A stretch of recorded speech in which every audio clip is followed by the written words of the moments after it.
वज़ीर-ए-ज़िराअत निरंजन रेड्डी ने कहा है कि मंगल यानी 28 दिसंबर से रियासत भर के किसानों को रैतु बंधु स्कीम के तहत नगद रकम की तकसीम का प्रोग्राम शुरू होगा।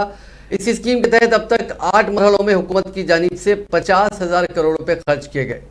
रैतु बंधु स्कीम के तहत अब तक 7 मरहलों में रियासत भर के किसानों के बैंक अकाउंट में 43,000 करोड़ रुपए की रकम जमा कर दी गई और अब 8वें मरहला जो कल से शुरू होने वाला है उसमें मजीद 7,000 करोड़ रुपए की रकम तकसीम की जाएगी। 8वें मरहले की रकम को मिलाकर अब तक रैतु बंधु स्कीम के तहत टीआरएस हुकूमत ने किसानों को काश्त के लिए 50,000 करोड़ रुपए की रकम तकसीम की है। वज़ीर-ए-ज़िराअत ने कहा कि 10 दिसंबर तक धरानी पोर्टल में दर्ज पट्टेदारों और कमिश्नर ट्राइबल वेलफेयर को मौसूला ROFR पट्टेदारों के बैंक अकाउंट में रैतु बंधु स्कीम की रकम रास्त तौर पर मुंतकिल की जाएगी। ये अमल कल से शुरू होगा। वज़ीर-ए-ज़िराअत ने मजीद कहा कि इस सीजन में 66,61,000 किसानों में 7,645 करोड़ रुपए तकसीम किए जाएंगे।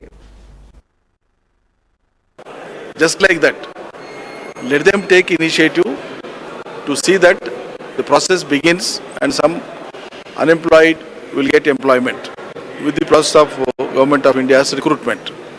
Let them do it first. They don't discharge their part of responsibility and they go on barking upon the state of Telangana here. So it is nothing but an absurdity. Similarly, the Congress people here in the state of Telangana, they bark upon the issues which are not related to the people. In fact, on one hand, Government of India very clearly and categorically said that they are not going to procure any boiled rice from the state of Telangana or for that matter any state in the country, because boiled rice stocks are already in heaps, so they can't afford to have more stocks.